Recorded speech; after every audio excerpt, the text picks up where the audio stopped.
Oi, pessoal! Mais um Guilherme Ferreira Entrevista no ar. E hoje a minha convidada é a escritora e poetisa Ana Torquato. Ana tem 2 livros publicados, O Ter e o Ser e o Se Unem, mas nem sempre sentem. Ana é formada em Administração de Empresas pela Universidade Federal de Juiz de Fora e pós-graduada em Gestão de Pessoas.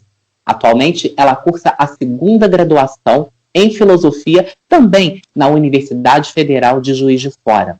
A Ana é membro da Academia de Letras da Manchester Mineira, em Juiz de Fora. Hoje nós vamos falar sobre poesia, sobre filosofia, e eu já agradeço a presença da Ana aqui no meu canal. Seja muito bem-vinda. Muito obrigada, Guilherme. Obrigada pelo convite a todos os seus espectadores.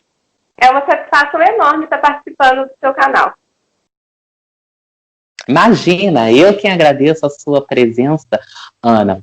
Ana, vamos falar de um texto que tem lá no seu Instagram, que eu achei um texto muito pertinente para que a gente traga para uma reflexão. Você escreveu: eu tenho medo do mundo, principalmente quando saio da minha zona de conforto. Mas quando me olho, sei que as vidas que me habitam não vieram para viver na zona de conforto. O que te tira da zona de conforto, Ana? A possibilidade de mostrar para o outro que ele também é capaz de conquistar. O exemplo, a minha família e todo o histórico que eu tenho, né? Eu sei que se eu sair da zona de conforto, eu sou capaz de conquistar muita coisa. E aí eu tenho isso em mim porque eu já ouvi dentro de casa mesmo pessoas que tinham sonhos e que ouviram do outro que ele não seria capaz pela cor da sua pele. E aí a pessoa desistiu do sonho e seguiu um outro caminho que não era o que ela queria. Então, a oportunidade de alcançar meu objetivo, a oportunidade de ser exemplo para o outro me faz sair da zona de conforto. E escrever poesias, Ana, é a realização de um sonho e também tirou você da zona de conforto? Então, a poesia, ela surgiu na minha vida como um dom, né? Eu sempre fui mais da escrita do que da fala. E sempre tive um pezinho lá na arte. Quando eu era criança, eu desenhava como ninguém. As pessoas diziam assim que minha mãe devia me colocar em uma escola de arte, porque eu ia ser uma grande artista. Só que o desenho foi esquecido, ficou guardado na minha casa. E aí, com o tempo, eu desenvolvi habilidade com as linhas de crochê, com as linhas de algodão. Comecei a fazer crochê. E tanto o desenho na infância quanto o crochê na adolescência serviu para mim como uma terapia. Quando eu estava muito ansiosa, com alguma questão para resolver, eu via o desenho e o crochê como uma válvula de escape. E a poesia, ela surgiu nesse período. Eu brinco que eu saí da linha de algodão para a linha no papel. A poesia foi um desabrochar mesmo. Foi um momento que parece que tudo que estava guardado em mim aflorou.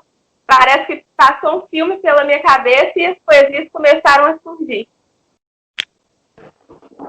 E você ainda faz crochê, Ana? Faço, de vez em quando ainda faço.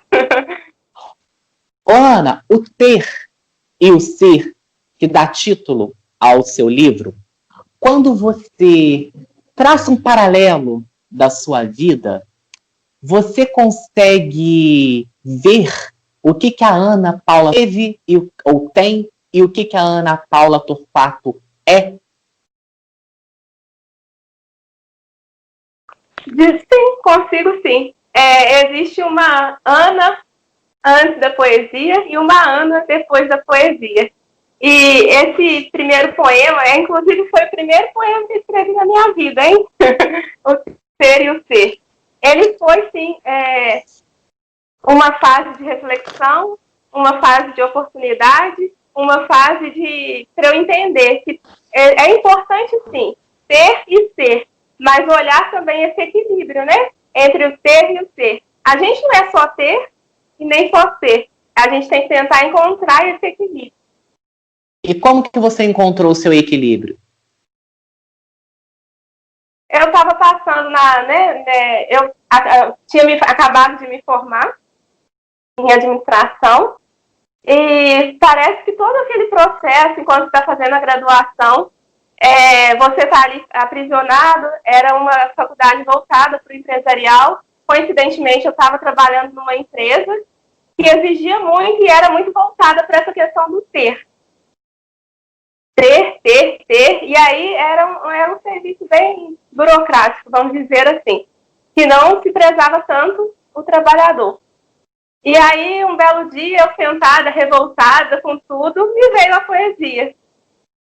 E foi nesse momento que eu comecei a enxergar a vida de uma outra forma, enxergar as oportunidades que eu tinha no caminho, enxergar que eu precisava me priorizar, né, de uma certa forma, para que eu encontrasse, de fato, esse equilíbrio entre o ter e o ser. As suas poesias, elas nascem das miudezas da vida? Também. Eu falo que eu escrevo sobre tudo um pouquinho. É um grão de areia, o outro que está no chão, a folha que cai, a pessoa que está ali sentada tomando café, aí você observa, assim, eu escrevo de tudo um pouquinho. São as miudezas, assim, e as grandezas também. Você falou em grandezas, não tem como não falar de grandeza e não fazer um paralelo com a sua segunda graduação, que é a filosofia. Você me disse nos bastidores, antes de começarmos a gravar a entrevista, que você está na metade do curso. E como que a filosofia ajuda na construção das suas poesias? Bom, eu resolvi fazer filosofia, foi realmente um caminho depois da publicação do livro. Eu queria entender melhor esse ter, esse ser, esse indivíduo. Quem é esse ser, né, que está aí? Quem é esse indivíduo? Fazer filosofia foi um caminho que eu encontrei para entender e agregar mais nas minhas poesias. Tanto que dentro da faculdade já, eu escrevi outras poesias associadas ao curso e ao que eu estava desenvolvendo durante esse período. Então, aflorou ainda mais um caminho para a escrita. Ana, eu sei que você é atuante, né, nas redes sociais, você tem página no Instagram, você tem um canal no YouTube, que nós vamos falar dele daqui a pouco. Você consegue ver poesia na internet?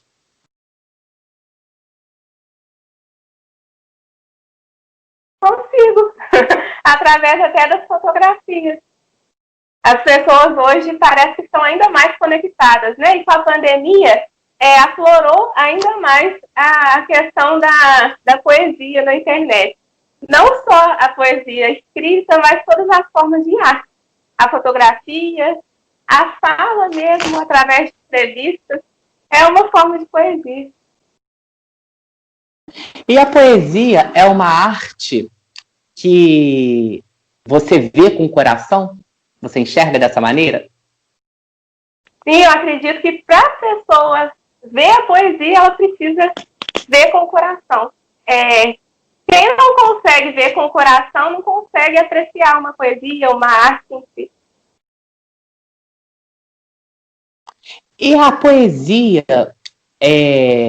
muitas pessoas têm até uma certa dificuldade de lidar com a poesia, por achar a poesia complexa, por achar a poesia de difícil entendimento. O que você falaria para essas pessoas que ainda não se renderam ao hábito de absorver as poesias que nós temos aí pelo Brasil, pelo mundo, de grandes poetas e poetisas? É engraçado você me fazer essa pergunta. Eu participei uma vez de uma apresentação, foi um ciclo de palestras sobre o Dia das Mulheres. E aí tinham vários palestrantes, eu fui convidada para falar também. E aí, quando eu me apresentei falando que eu era poeta e que eu ia levar poesia, algumas pessoas fecharam a cara, fizeram um ar assim, tipo, ai, que saco. E aí, depois que eu me apresentei, que eu falei, declamei as poesias, algumas pessoas falaram assim que quebrou o preconceito que elas tinham com a poesia, porque falaram que a minha poesia era simples e que elas conseguiram compreender. Mas o que eu tenho para falar para as pessoas que ainda não se abriram para a poesia é que cada um, de fato, tem o seu tempo. E que para essas pessoas procurarem ler, né, poesias mais simples, poesias curtas, que vão trazer tirar essa má impressão que muitos têm e que, de fato, não se abriram, não se permitiram. Às vezes é só questão do preconceito mesmo, como foi no dia da minha apresentação. Que a pessoa torceu a cara, depois de ouvir, ela veio elogiar, falar que compreendeu, que tinha um preconceito. Então, que essas pessoas se permitam ler poesia. Ô, Ana, estamos em plena pandemia. É um momento difícil que o mundo todo vive. A pandemia, ela serviu de matéria-prima para você construir alguma poesia durante esse período? Bom, no começo, eu confesso que eu fiquei meio bloqueada, né? Com tudo que estava começando a acontecer, a questão da pandemia em si, né? Eu fiquei um pouco bloqueada para tentar entender o que é aquilo tudo que estava acontecendo. Eu falo que eu nunca pensei que eu fosse vivenciar uma pandemia. E aí, de repente, isso tudo acontece, então até processar aquilo tudo me deu uma bloqueada. Mas no decorrer do processo em si, foram fluindo, sim, surgiram novas poesias. E aí a mente parece que encontrou a harmonia e as coisas começaram a fluir. Então, serviu de matéria-prima, sim. Tem algumas poesias associadas à pandemia aí. E você tem alguma aí em mente que você possa declamar pelo menos um verso, um trecho? Tem uma poesia, né, que está no meu canal, que fala da evolução. Foi até a poesia selecionada para um projeto que tenta, né, trazer um pouquinho de acalento, respondendo a questões sobre como será a vida após a pandemia, como as pessoas ficaram, será que a gente mudou alguma coisa com isso tudo? Então é uma poesia em forma de esperança, de acalento, que trata do pós-pandemia. E você falou no seu canal no YouTube, você lançou um projeto durante a pandemia chamado Vamos Juntos, um abraço na pandemia, que é um projeto em que você lê poemas, poesias de pessoas que escrevem e que de repente nunca publicaram, nunca compartilharam. O que essa experiência de ler outros autores trouxe para você? Sempre enriquece, né? A gente poder não só ler o trabalho do outro, mas compartilhar. Um caminho que eu encontrei também, né, para poder divulgar essas pessoas. Eu falo que quando a gente escreve, a gente nunca assim dá valor devido para o nosso material. Às vezes a gente escreve e fala, nossa, escrevi isso, que maravilhoso. Se vangloria do seu trabalho. Mas muitas das vezes também a gente escreve e deixa ali. Até falando nisso, né? Eu nunca pensei em publicar um livro. Foi depois de resolver registrar que eu pedi uma conhecida para revisar, que ela falou, Ana, eu leria essas poesias várias vezes, faz um livro. E aí fluiu. Não foi tão fácil, mas fluiu. E aí o projeto foi com essa intenção mesmo, de fazer com que a pessoa tire da gaveta, mostre para o mundo. Ô, Ana, tem um texto lá no seu Instagram que eu adorei, porque eu também gosto de café, em que você fala café, em casa reúne a família, na cafeteria, os amigos, sozinho ou acompanhado, aquece os corações. Café e poesia. É uma combinação perfeita. É uma combinação que, para mim, quando eu vou escrever alguma crônica, eu gosto muito de escrever à noite. Eu acho que eu rendo melhor à noite. Então, é sempre gostoso ter uma xícara de café ao lado. E para você, o café é um combustível no seu processo criativo? Café e poesia combinam? Qual que é a sua visão dessa maravilha chamada café? Acho que até o título da poesia, né? Café é vida. Eu não me vejo, não consigo ficar sem café. Eu tomava em quantidades maiores, né? Hoje eu já reduzi um pouco, mas faz parte, sim, do meu processo, assim. Às vezes, eu também tenho mais facilidade agora, né? Para escrever à noite.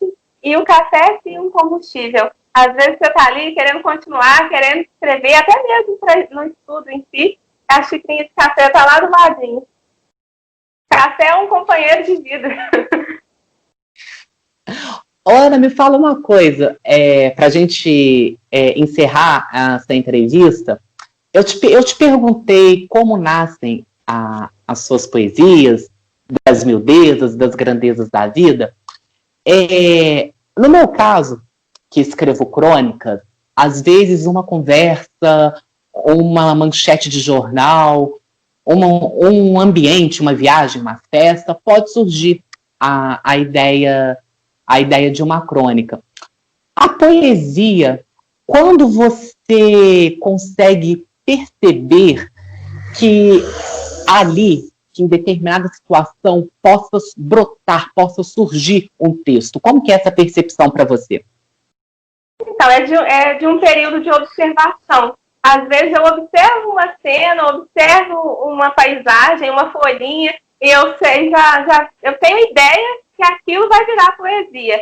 Nem sempre é de imediato, mas o fato de observar mesmo, eu sei que aquilo ali vai virar poesia.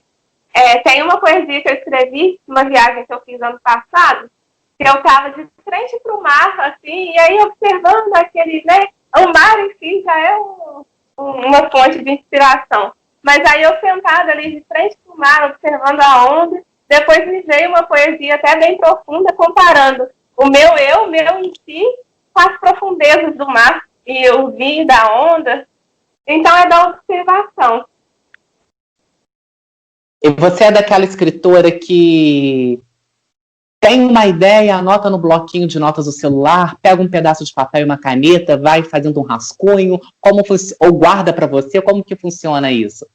Não, eu tendo a ideia, ou eu jogo no meu bloco de notas, eu escrevo tudo no bloco de notas e encaminho para e-mail.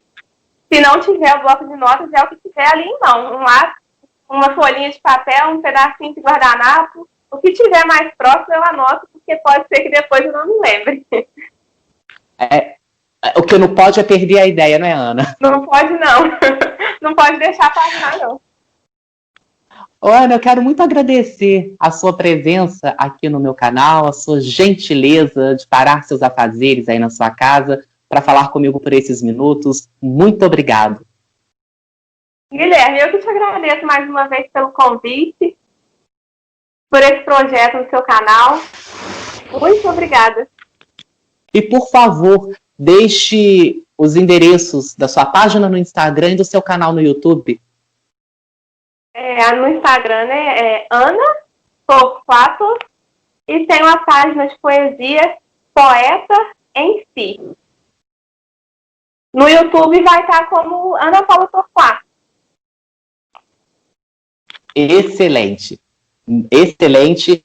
Assim que o vídeo for ao ar, os canais que você disse aqui na entrevista, claro, estarão descritos para as pessoas que assistiram essa entrevista. E o meu agradecimento sempre muito especial aos telespectadores que me acompanham, que comentam lá no canal. Muitíssimo obrigado. Nós vamos nos encontrar, se Deus quiser, na próxima entrevista. E, por favor, se você gostou dessa entrevista, dê o seu joinha e inscreva-se no canal.